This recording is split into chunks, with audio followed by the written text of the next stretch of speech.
আমার ব্যক্তিগত এবং আমি গৃহায়ন গণপূর্ত মন্ত্রণালয়ের HBRI যেটাকে housing and building research institute, আমার একটা কর্মচারী ইউনিয়ন আছে CBA যেটা রেজিস্ট্রেশন প্রাপ্ত, সেটা আমি নির্বাচিত সভাপতি। আমি আজকে আমি কিন্তু অনেক বিগত ছাত্র জনতা বৈষম্য বিরোধী ছাত্র জনতা আন্দোলনের সময় আমি মাঠে ছিলাম।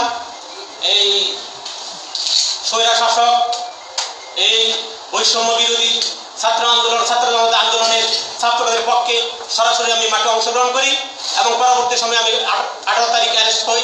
অ্যারেস্ট হওয়ার পরে আমি ডিবিতে ছিলাম প্রায় কিছুদিন, তারপর ছিলাম রিমান্ডে ছিলাম। এই স্বৈরা শাসক শেখ হাসিনা আমার জীবনকে তছনছ করে দিয়েছে।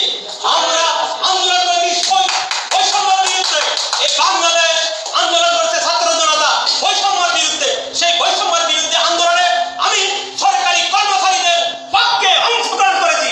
এই বাংলাদেশ যাতে বৈষম্য মুক্ত সরকারি একটা পে স্কেল আগামীতে সরকার দেয়, সেই আমি দাবি জানাচ্ছি।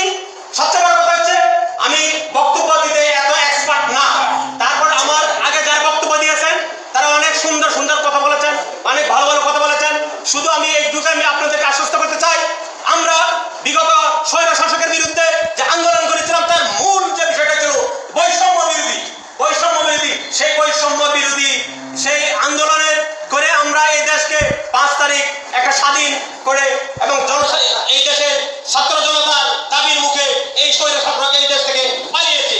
আমরা এই আন্দোলনের পরে আমাদের আন্দোলনের পরেই কিন্তু বর্তমান যে ডক্টর ইউনূসের সরকার প্রতিষ্ঠিত হয়েছে। আমরা আন্দোলন করছি, আমরা রক্ত দিয়েছি, আমরা জেল কেটেছি। বর্তমান সরকার কেন্দ্রীয় সরকারের প্রধানের প্রতি আমার উদাত্ত আহ্বান করব, আমাদের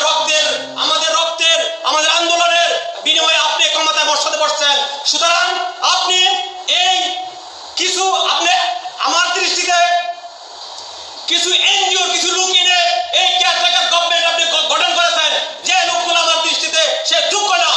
এই বর্তমান যে তত্ত্বাবধায়ক সরকার আপনি পরিচালনা করছেন, সেই পরিচালনার ক্ষেত্রে আপনার কিছু উপদেষ্টা রয়েছে যারা অযোগ্য, যারা এই আপনাকে সহযোগিতা করতে পারছে না।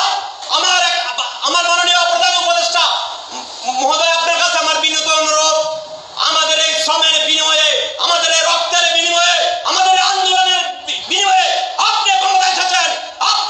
আমি বাংলাদেশের সাধারণ কর্মচারীদের পক্ষে আপনার কাছে বিনীত অনুরোধ করতে চাই, আমাদের যে সারা বাংলাদেশের সাধারণ ছোট কর্মচারী যারা আছে 10 থেকে 20তম গ্রেডের যারা যে বেতন বৈষম্যের শিকার, সেটা আপনি অবিলম্বে নিরসন করেন, নিরসনের পদক্ষেপ নেন, নইলে আমরা সারা বাংলাদেশের সরকারি কর্মচারীরা ঐক্যবদ্ধভাবে মাঠে নামবো।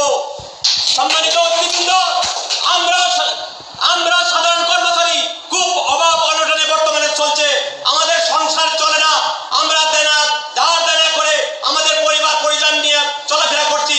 আমরা বর্তমান কেয়ারটেকার গভর্নমেন্টের কাছে আমাদের উদাত্ত আহ্বান থাকবে, আপনারা আমাদের সরকারি কর্মচারীদের দুঃখ কষ্টগুলো একবার শুনেন, আমাদের কষ্টগুলো বুঝেন, আমাদের যে বৈষম্য এটা দূর করার একটা পদক্ষেপ নেন। আমি আজকে বক্তব্য শেষ করছি। আমি আজকে এই অনুষ্ঠান যারা আয়োজন করেছেন তাদেরকে অত্যন্ত আমি ব্যক্তিগত পক্ষ থেকে তাদের প্রতি কৃতজ্ঞতা জানাচ্ছি। আগামীতে আপনারা এই বৈষম্য